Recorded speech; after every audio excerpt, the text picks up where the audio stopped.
आखिर क्या हुआ जब राहुल गांधी अचानक एक गंदे नाले के करीब पहुंच गए।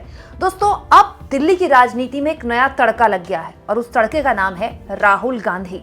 पिछले कई दिनों से राहुल गांधी पर तमाम तरह के दबाव बनाए गए। सुनने में आया कि राहुल गांधी पर दबाव बनाने के लिए एमके स्टालिन से फोन कराया गया और ये कहा गया कि दिल्ली में क्योंकि कांग्रेस पार्टी बहुत बड़ी ताकत नहीं है तो राहुल गांधी मजबूती से चुनाव ना लड़ें।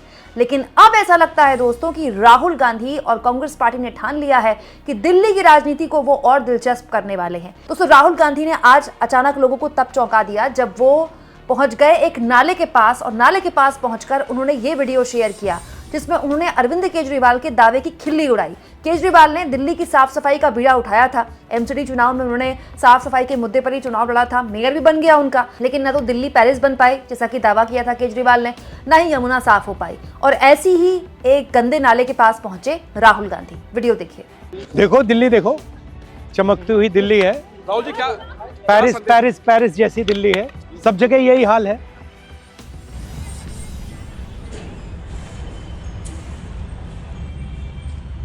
अब इन्होंने इतना टेम्परेरी और इसके लिए मैंने भी एलजी से टाइम मांगा है इनकी कंप्लेंट करने के लिए कि जो ये करप्शन हुई है इसके अंदर 6 महीने के अंदर ही कैसे ढह गया नाला पूरा।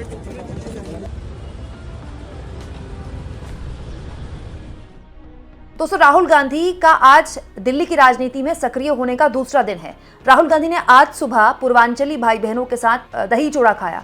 हमारे देश में वैसे मकर संक्रांति हर राज्य में अलग अलग तरह से मनाई जाती है। हमारे पहाड़ में अलग तरह से मनाई जाती है, वैसे ही बिहार में अलग तरह से मनाई जाती है। बिहार में दही चूड़ा खास तौर पर मकर संक्रांति के दिन खाया जाता है। और पूर्वांचली जो वोट बैंक है दिल्ली में, बहुत बड़ा वोट बैंक है, ह्यूज। मतलब पूर्वांचली वोट बैंक जिधर गया उस पार्टी की सरकार बन जाएगी। तो ये वोट बैंक लोकसभा चुनाव में मोदी को वोट करता है और विधानसभा चुनाव में केजरीवाल को वोट कर रहा है पिछले 10 सालों से। और वहीं सेंधमारी करने के लिए आज राहुल गांधी पहुंच गए। पूर्वांचली भाई बहनों के बीच दही चूड़ा कुछ इस तरह से उन्होंने खाया। और कल राहुल गांधी ने सीलमपुर में एक बड़ी रैली को संबोधित किया था। सीलमपुर वो इलाका है दिल्ली का जहां बड़े स्तर पर न केवल पिछड़ी जाति का वोटर रहता है बल्कि मुस्लिम मतदाता भी रहता है। और ये जो मुस्लिम मतदाता है दोस्तों, जो मुस्लिम वोट बैंक है, इसी को लेकर आम आदमी पार्टी और कांग्रेस के बीच जबरदस्त तरीके से टक्कर देखी जा रही है। अब बड़ा सवाल यह है दोस्तों कि राहुल गांधी अगर दिल्ली में कांग्रेस पार्टी को मजबूत स्थिति में ला पाते हैं तो क्या ये बीजेपी को फायदा पहुंचाएगा? ऐसी विश्लेषण करने वाले लोग भूल जाते हैं दोस्तों कि देश का जो चुनाव है वो ऐसे नहीं होता है। कभी भी चुनाव में ब्लैक या व्हाइट नहीं होता है, हमेशा बीच में ग्रे एरिया होता है।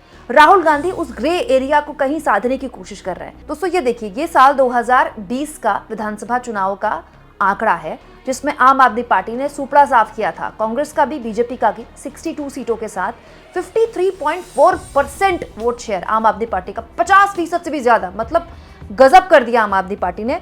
हालांकि बीजेपी का वोट शेयर था 38.51%, दोनों में 15% का फर्क था। लेकिन कांग्रेस पार्टी का वोट शेयर बहुत खराब था, 4.26%, यानी कि 4%।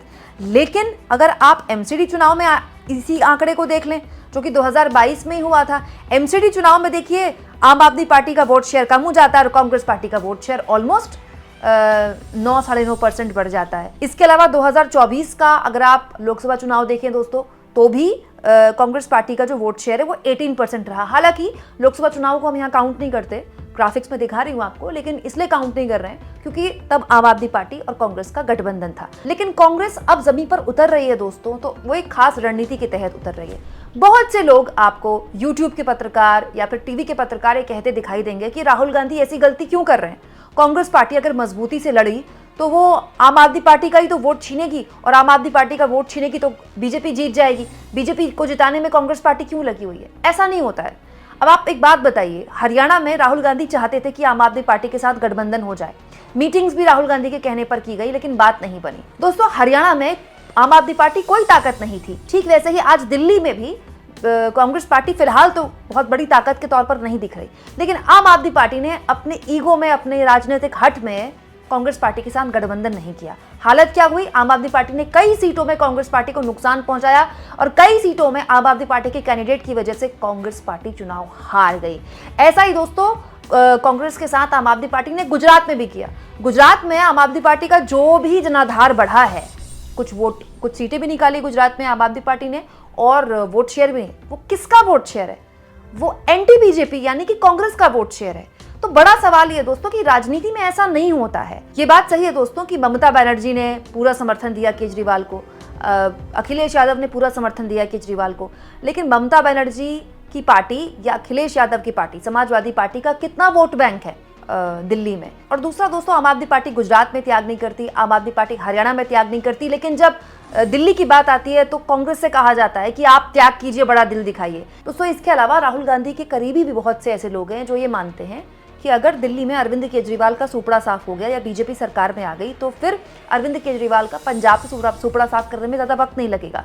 फिर पंजाब एक लौता राज्य रह जाएगा जहां आम आदमी पार्टी की सरकार है। यानी कि बीजेपी की सरकार दिल्ली में आ जाए तो कांग्रेस के लिए अच्छा है, क्योंकि पंजाब में उसके लिए राह आसान हो जाएगी। और अगर आम आदमी पार्टी की सरकार आ जाए वो तो अच्छा ही है कि बीजेपी को हरा दे। लेकिन मैं फिर भी मानती हूँ दोस्तों कि दिल्ली में आम आदमी पार्टी और कांग्रेस के बीच गठबंधन हो जाना चाहिए था।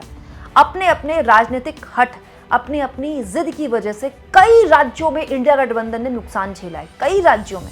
और देखिए उसके बावजूद भी इंडिया गठबंधन के बड़े नेता अगर इतना बड़ा दिल नहीं दिखा पाते हैं तो फिर इसमें सबको नुकसान होगा।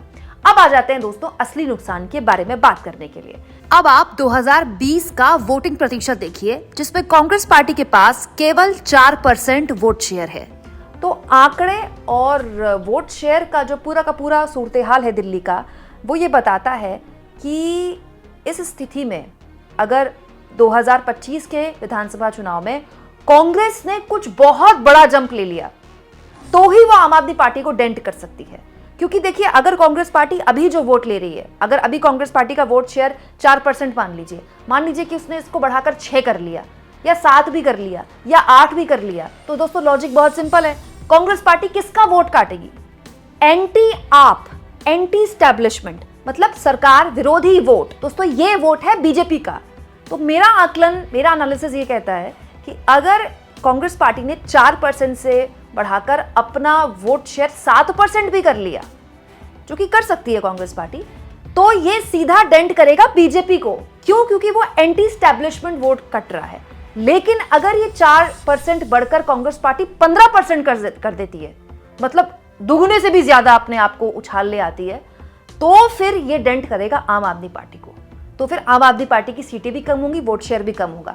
और अगर 1% कोई ऐसा चमत्कार हो जाए, जो कि भाई कुछ भी हो सकता है, ये 15% बढ़कर हो जाए सीधे सीधे 20% या 22% या 25%, इतना वोट शेयर ले आए कांग्रेस पार्टी, एक महीने के अंदर कोई ऐसा कमाल कर दे, तो 2013 वाली स्थिति हो जाएगी, त्रिशंकु विधानसभा बन जाएगी दिल्ली में। ना तो आम आदमी पार्टी को पूरा जनाधार मिलेगा, ना बीजेपी को मिलेगा और ना ही कांग्रेस पार्टी को मिलेगा। तो फिर ऐसा हो सकता है कि दोनों पार्टियां, आप या कांग्रेस मिलकर सरकार बना ले, मतलब कुछ भी हो सकता है। ये बहुत ही हाइपोथेटिकल 3 सिनेरियो मैंने आपके सामने रखे, लेकिन फौरी तौर पर यह कहना कि कांग्रेस का मजबूत होना आम आदमी पार्टी को कमजोर करेगा, ये नहीं है। और राजनीति में ऐसा होता भी नहीं है दोस्तों। कांग्रेस पार्टी अगर यहां भी कमजोरी से चुनाव लड़ती है तो उसका कार्यकर्ता, उसका वोटर क्या सोचेगा? आज भी अगर आप दिल्ली में जाएं तो लोग आम आदमी पार्टी की तारीफ करते हैं, अरविंद केजरीवाल की तारीफ करते हैं, इसमें कोई दो राय नहीं है, लेकिन शीला दीक्षित का भी काम देखते हैं। दोस्तों मैं जब दिल्ली आई थी आज से 16-17 साल पहले, तब की दिल्ली में और शीला दीक्षित ने सामने सामने जो दिल्ली में परिवर्तन किया, वो हमने अपनी आंखों से होता हुआ देखा है। अगर आप दिल्ली के वोटर हैं तो आप तो खैर मुझसे ज्यादा समझते होंगे। शीला दीक्षित ने बहुत शानदार काम किया। वो अलग बात है कि उनकी अपनी पार्टी ने उसके बाद उनको साइडलाइन कर दिया। तो शीला दीक्षित का कामकाज अभी लोगों को याद है, लेकिन कांग्रेस पार्टी उसको कैसे भुना पाती है? दूसरा, कांग्रेस पार्टी के पास कोई चेहरा भी नहीं है। शीला दीक्षित के बेटे संदीप दीक्षित मजबूती से चुनाव लड़ रहे हैं जमीन पर, लेकिन वो अपनी माँ के नाम पर कितना वोट पालेंगे या फिर उनके काम के नाम पर कितना वोट पालेंगे? जब जनता ये जानती है कि मैं अगर इस पार्टी को वोट देता हूं तो मेरा वोट खराब होता है, मेरा वोट वेस्ट होता है, तो जनता नहीं चाहती वहां पर वोट डालना, वोटर नहीं चाहता मेरा वोट खराब हो, ये मेंटालिटी है। हाँ, लेकिन ये हो सकता है दोस्तों कि कांग्रेस पार्टी ने, क्योंकि पहली रैली सीलमपुर में की, तो कांग्रेस पार्टी मुस्लिम वोटर में सेंधमारी कर सकती है। हालांकि मैं मानती हूँ कि हाल के चुनाव में जो मुस्लिम मतदाता है, जिस भी राज्य के आप चुनाव देख लीजिए, बड़ी होशियारी से वोट किया है मुस्लिम मतदाता ने, वो बटा नहीं है। लेकिन कांग्रेस ने जिस तरह से अलग अलग मुद्दों पर मजबूती से संसद के अंदर मुद्दा उठाया, जाति का जनगणना का जिस तरह से राहुल गांधी मुद्दा उठा रहे हैं, पिछड़ों के बीच और मुसलमानों के बीच कांग्रेस पार्टी अगर वापसी करती है तो ये सीधा डेंट करेगा आम आदमी पार्टी को, क्योंकि ये दोनों वोट बैंक दिल्ली के अंदर किसके हैं? फिलहाल विधानसभा चुनाव में आम आदमी पार्टी के हैं, अरविंद केजरीवाल के। अरविंद केजरीवाल को पूरा समर्थन मिला है। दोस्तों 2020 के विधानसभा चुनाव हो या फिर 2015 के विधानसभा चुनाव हो, अरविंद केजरीवाल को मुस्लिम वोटर का पूरा समर्थन मिला है, एक मुश्त वोट मिला है।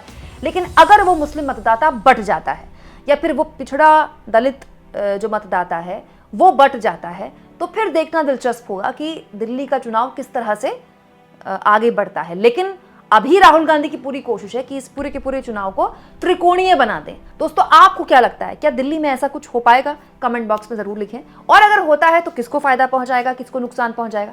और दोस्तों जितना हो सके चैनल को शेयर भी करें, सब्सक्राइब भी करें और थैंक्स और ज्वाइन के ऑप्शन से अगर आप चाहें तो कुछ आर्थिक मदद भी चैनल की जरूर करें।